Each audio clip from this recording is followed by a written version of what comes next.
Dock workers from the port of Liverpool, the fifth largest port in the UK, walked off the job on Tuesday in protest over wage negotiations.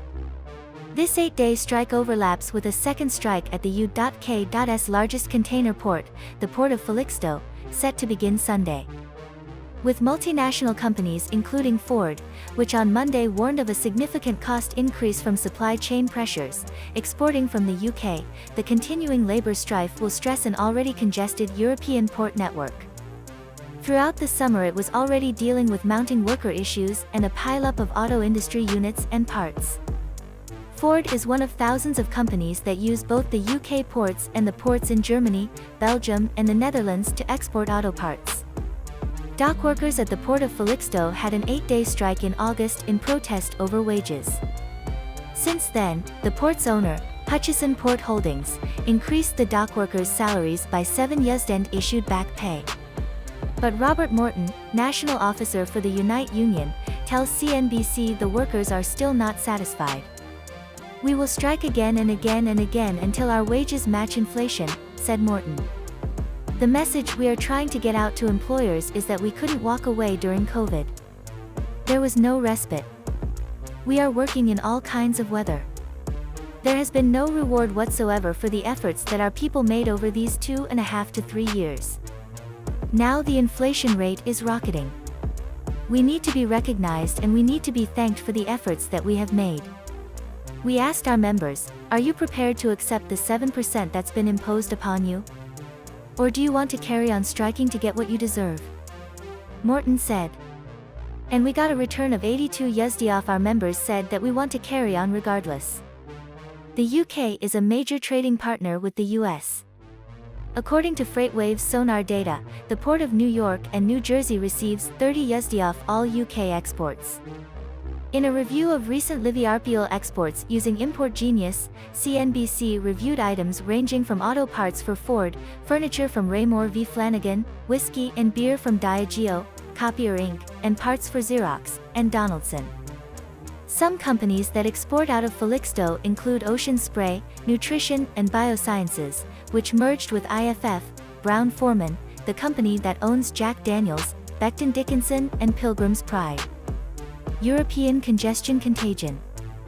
Logistics managers are rerouting containers to other ports in Europe, but Christian Roelofs, co-founder and CEO of Container Exchange, says these measures will create more disruptions and delay the peak season cargo across major European ports. The CNBC Europe supply chain heat map shows the disruptions being experienced by importers and exporters. These delays compound with other upstream and downstream noise in the system, said Glenn Kepke, GM of Network Collaboration at Forkites. One example is order lead time to customer. With production part availability issues, staffing issues, truck delays, and then port delays added on top of these factors, Forkites is seeing cases where end-to-end transit time may increase from a range of 15 to 30 days to 20 to 45 days. This makes planning and forecasting extremely difficult for all parties, Kepke said. Trade moving to Belgium, Germany, and Netherlands. In an effort to keep products moving, logistics managers tell CNBC they are shipping their containers into Antwerp and Rotterdam ports and then transferring cargo from ocean freight containers into road freight vehicles to come to the UK. Other options are to ship into Ireland and again ferry across to the UK into Grangemouth. Bremerhaven and Hamburg are also receiving diverted containers. It's important to stay ahead of the game and work on transshipping containers from sea to road movements where possible to ensure the cargo stays moving rather than sitting in queues of congestion, said Paula Bellamy, Managing Director OL UK.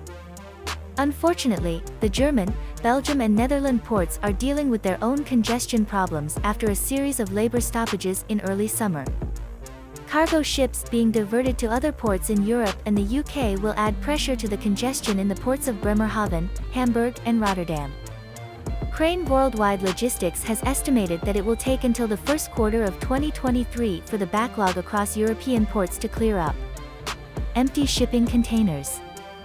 Container Exchange is also warning Europe's overstretched supply chains are experiencing a double whammy of disruptions as a result of the strikes, with the biggest concern being access to empty containers.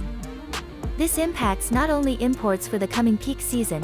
I think right now the impact will be majorly on the hindrances of exporting empties out of Europe, Roloff said. Overstressed depots full of empty containers will face further inefficiencies because operations will be halted as a result of the strikes.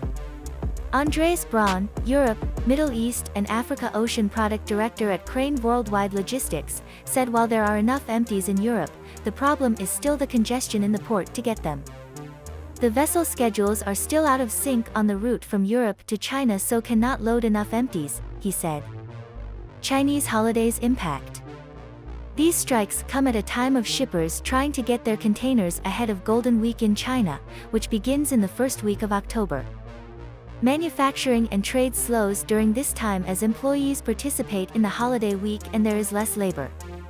To accommodate the decrease in trade, logistics managers are watching how many vessel sailings will be cancelled, blank sailings. Shipping alliance partners Maersk and MSC are calling off multiple voyages from China to Europe, indicating that the carriers forecast lower demand for container freight in the coming time, Braun said. By calling off sailings, the carriers are trying to regulate and control the available capacity, which in the end partakes in keeping freight prices afloat. Maersk, which also has routes between China and Northern Europe with alliance partner MSC, has announced 9 cancellations during this period.